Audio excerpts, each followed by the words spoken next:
Alright, guys, it is officially the first episode of the Season of Truth podcast, and I cannot be more excited. Last year was all about self love, self worth, self discipline, all the good things, and I learned so many stories from so many people. And this year is just going to be that times 10, honestly. It's going to be talking about everything and anything, and in the most vulnerable and blunt and raw way. And I thought, what better way to start this podcast than to tell my truth on my channel?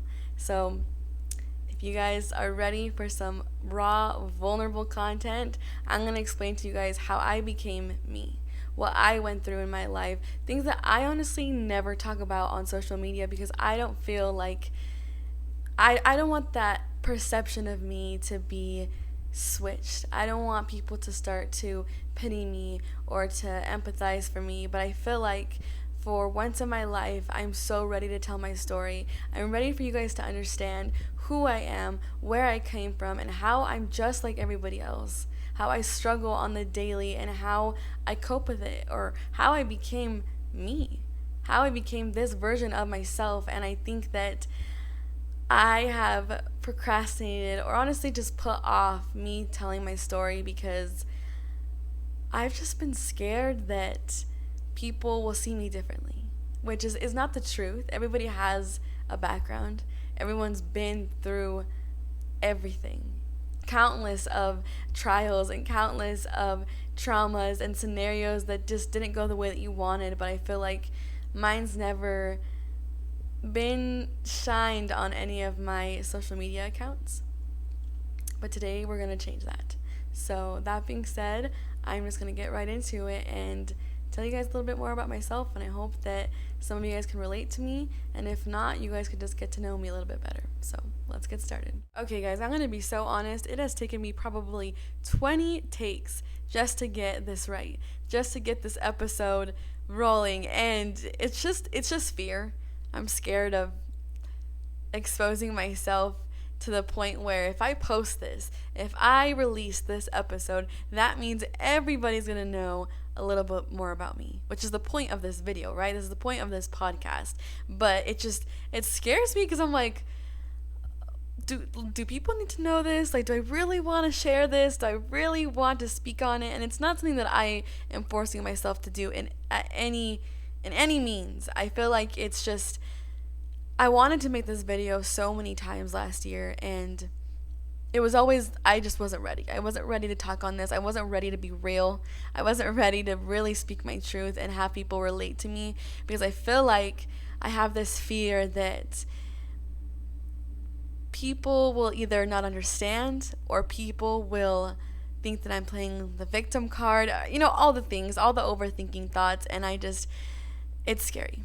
But I figured if I'm going to make this episode, I might as well just jump right in. I might as well just tear off the Band-Aid and tell you guys what this episode is really about.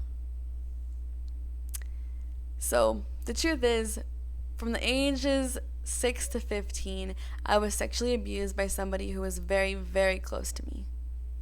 And at that time, I didn't know what being sexually abused meant. For the longest time in my life, I thought that this was normal. I thought that that is the way that people show love. I thought that there's no way that this person that I love so much could be doing this in a hurtful way, so it has to be love, right? And as you guys can imagine, that created a lot of trauma or a lot of very unhealthy ways of me thinking towards anybody after that. And through this time, I never told anybody because I just thought it was normal, like I said. I thought it was just something that has to happen, something I have to go through. And don't get me wrong, I knew it was wrong because my body would tell me, this isn't okay. This is not supposed to be happening to you. But because it was somebody that I held so dearly to my heart, I convinced myself that it was okay. And it wasn't up until I was 15 years old that my mom started asking me questions like, Daisy, if anything ever happens to you, you would tell me, right? Daisy, if anybody ever hurts you, if anybody ever touches you, you will tell me. Like, you have to tell me. I need to know. And this entire time, I didn't realize that at some point, I started to block out everything that's happened to me. I started to forget everything, and I feel like it was my body protecting itself from that pain, because at that age and at that time, I could not handle that. And I remember she kept asking me, Daisy, like, is something wrong? Did something happen? Like, tell me anything. And I was like, no, Mom, I'm okay. Like, I'm good. Like, I'm fine. But the more that she would ask me, I would start to think, and I would have like weird flashbacks almost. And I would just be in the car or wherever she asked me, and I would be like, did something happen to me? Like, why do I feel like there's something I can't remember? Why do I feel like there's something that I could answer her with, but I don't know what it is? And the more that she would ask me, and she doesn't even know this either, but she saved me from that situation, because the more that she would ask me, the more I would go about my everyday life and really pay attention to the people around me and what they were doing. And that's when I started to realize, oh, I'm not safe. I'm not being treated appropriately by this person. I'm not supposed to be this intimate with this person. And it was hard. It was a hard few years, and it was scary. I feel like I just lived a scary life for a long time, it felt like. It was a constant thought of, am I going to ever get out of my own personal hell? It was a thought of, is this how everyone's gonna love me? And I remember there were times when I was with this person that I would be so afraid to sleep. I would be so afraid to be alone. I would be so afraid to just do anything that wasn't with somebody all the time. And at one point, I was so attached to my siblings, and not in a healthy way. I would tell them to always be with me. I would tell them to follow me everywhere. I would tell them to just be there, because I knew that if there was more than one of us in a room, nothing could happen to me. And what's funny is that, well, not funny, but sometimes I use the wrong words for these situations. But what was crazy is that I thought this entire time that I was being sexually assaulted, that I was protecting my siblings from being sexually assaulted as well. And I thought that if I was quiet about it, and if I didn't tell anybody, and if I just kept it to myself, at least I would just be hurting me. At least it would just be me, and nobody in my life could ever hurt the way that I'm hurting right now. And mind you guys, I was young. You know, I had these thoughts at 6 years old, 8 years old, 10 years old, 12 years old, at that time where you shouldn't even understand what sex is. Understand what intimacy is in that sense. Understand what just any of it, any touching, any feeling, anything. And I remember I would talk to myself most of the time, and I would tell myself, like, man, if this is what love is if this is what having a boyfriend's gonna feel like, if this is what the truth is about, the fantasy of love, I don't want it. I don't want anything to do with it. And sorry, I'm fidgeting because now I'm nervous that I am even talking about this, but I remember I used to convince myself that there is absolutely no way that anybody in my life, whether it's my friend, family, anybody can relate to me. And I was so scared because this person would tell me, if you tell anybody, especially your mom, if you tell your mom that this is happening, everybody's going to get hurt. Everybody is going to experience the pain of losing this person. Everyone's going to experience you being the one that ruined everything. And I'm being vague in the sense of who it is, because that's just something that I'm not ready for. But it was hard. It sucked being scared every day, It sucked having to be so young and be so excited to be out and be so excited to not be at this person's house and be so excited to for that little short time that I had to not be with them and just enjoy those moments, and then knowing that I'm going to be scared in a couple hours, or I'm going to be scared the next day, or I'm going to be scared at this time. And I just knew it was like I was in a schedule of, okay, from this hour to this hour I'm safe, but for the rest of the time I'm not. And I think that I put myself in a mode of like, okay, this is already happening to me, so how am I going to protect every single person in my life to not happen to them? And me just saying this, it blows my mind, because you think of a 10-year-old or a 6-year-old, and the last thing you want them to have to think about is, how am I going to protect myself? How am I going to get this person to not touch me, even though I have no authority figure over them? I'm so little, no one's going to listen to me. I remember having to lock one of the other doors with my door, and have to lock it in a way where if this person were to walk in, they would have to struggle. And if they struggled, I would hear them trying to get into this room. And so I was always prepared. I was always prepared for anything and everything. And I remember if my little sister ever slept with me in that room, I would never sleep. I would always make her sleep towards the wall. I would always make sure that I was the one closest to the door, because if anything were to happen, at least it would happen to me. And I feel like at such a young age, I took on a role, a responsibility of protecting everybody that I didn't have to take. As a kid, I shouldn't have had to become the protector. I should have been protected. And I just remember being so scared all the time. I just remember feeling like I am stuck in this life. Like I'm stuck in this cycle, and I don't know who to go to or what to say or how to say it in a way where this person wouldn't get in trouble. And I just, me being who I've always been, I've been empathetic my whole life. I couldn't shake the feeling of being that person that ruined so many things just by telling somebody that I am being abused.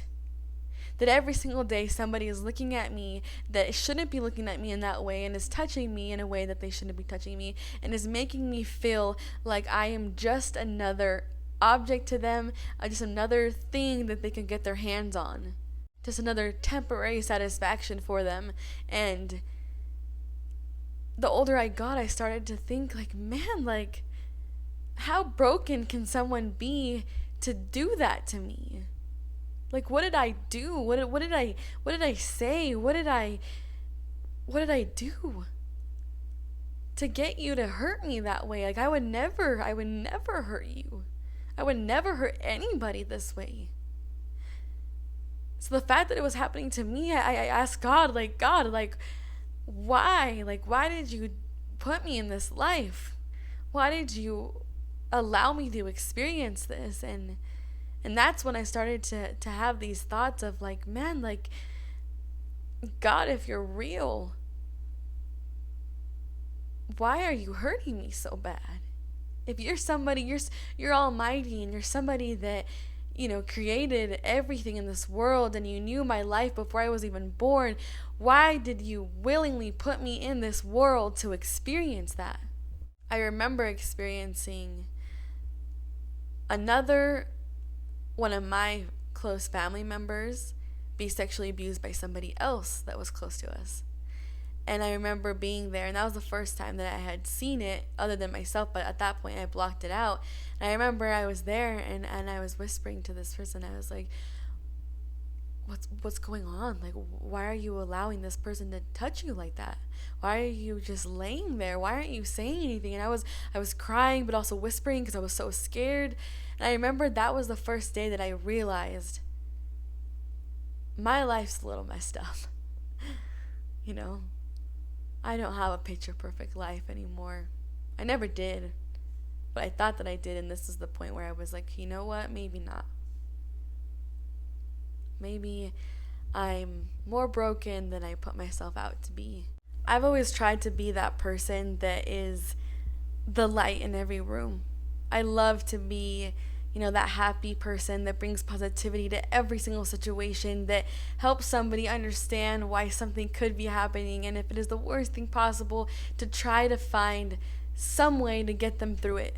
I love being the positive person. I love just being somebody that could just help you breathe and help you understand that there's so much beauty in life and there's so much good. And I think because I am that person and I'm always happy and laughing and smiling and just I have this positive energy that I love to share with everybody, that is why most people never assume that I've been through what I've been through.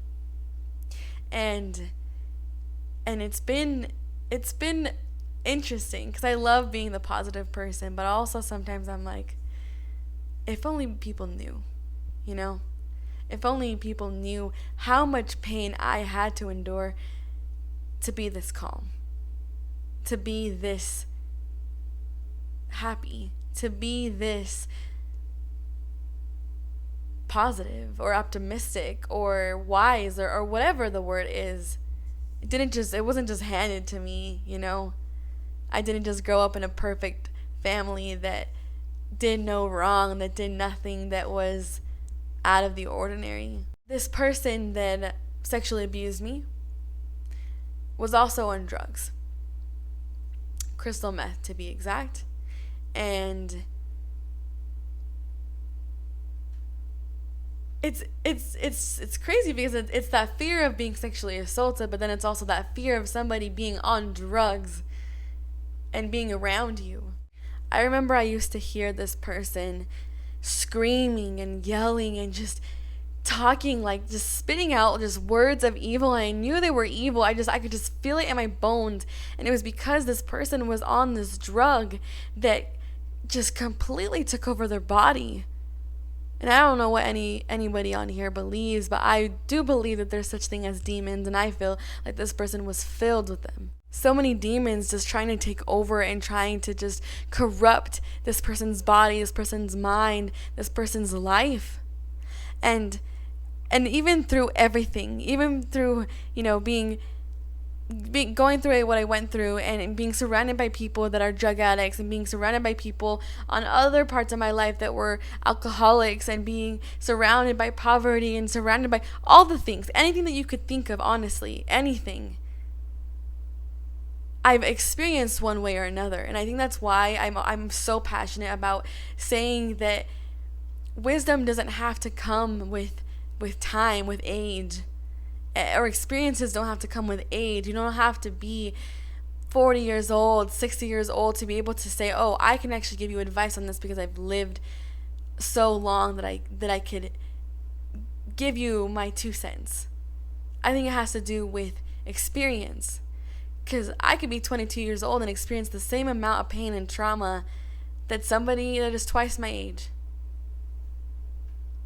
And I think that that's why for so long I felt so invalidated, because I feel like, oh, because I'm only 22 years old, no one's going to take me seriously because I haven't lived.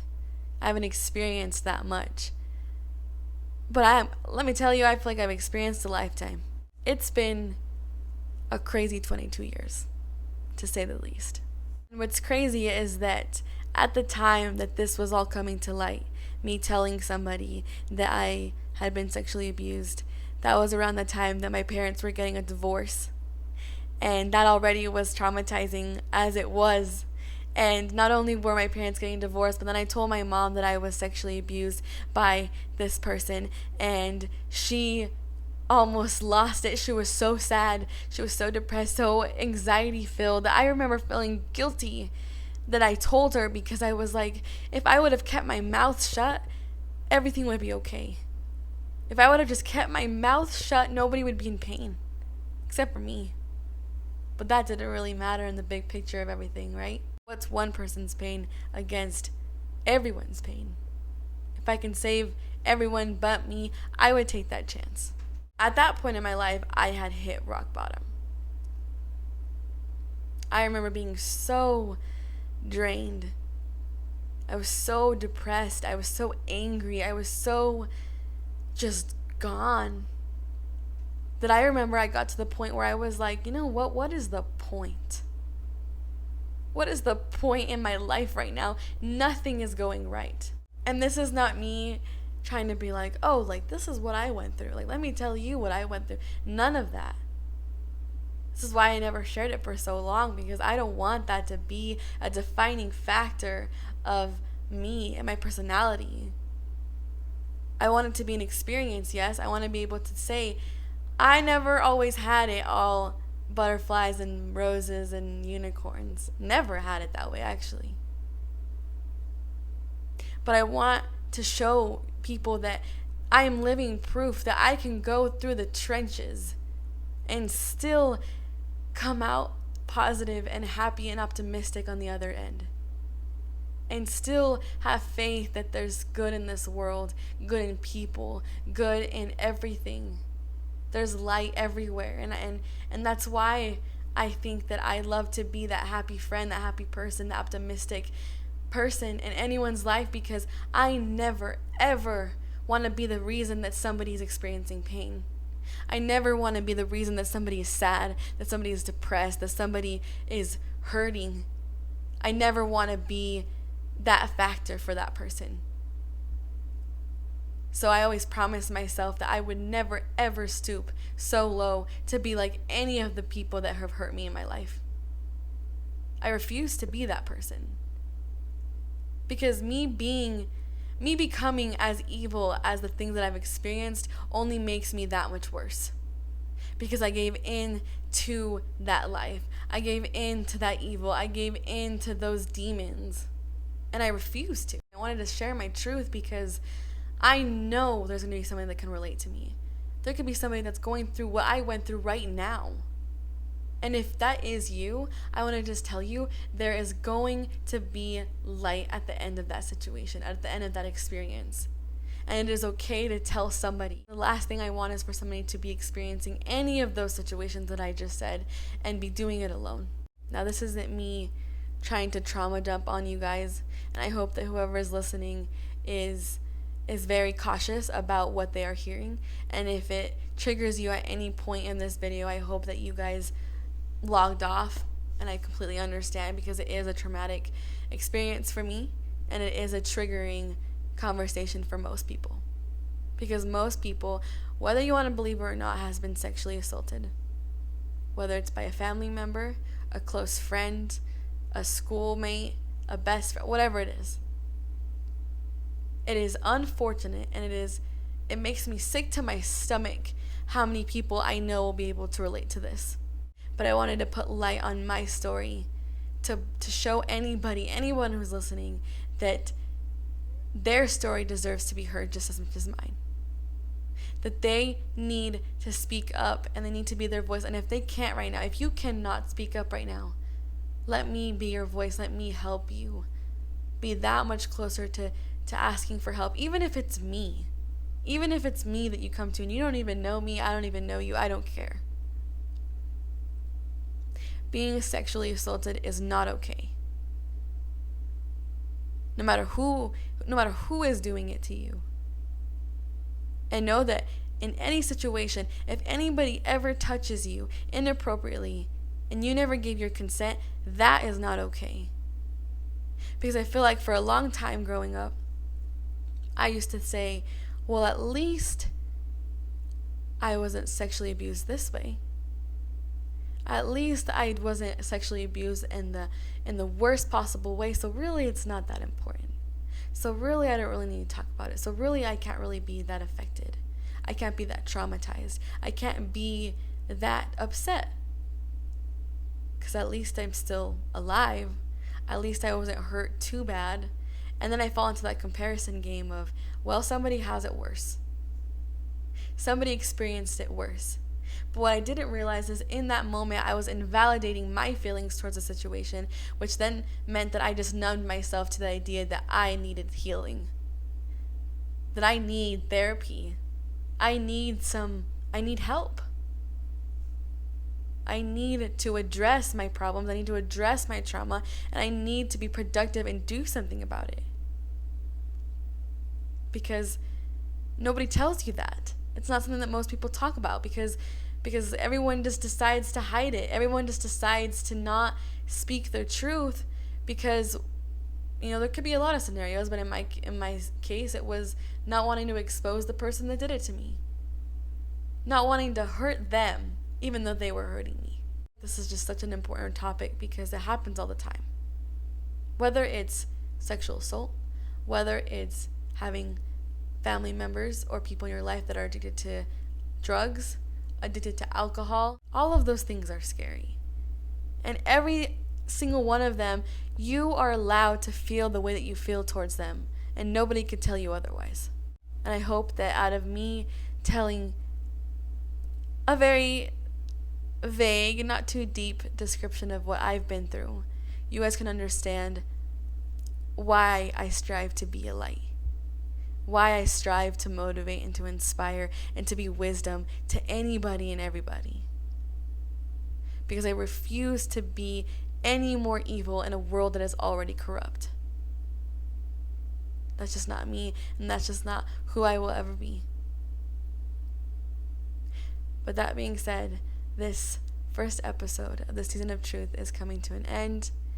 And to anybody that made it this far, I want to say thank you so much for tuning in, and thank you so much for allowing yourself to hear my story, because I know it's not something easy to listen to. I really appreciate every single one of you guys, and honestly, I feel relieved. I feel relieved that I am finally putting myself out there and finally being able to connect with maybe some of you guys, and maybe get any of you guys to speak your truth. But that being said, I will see you guys on next week's episode.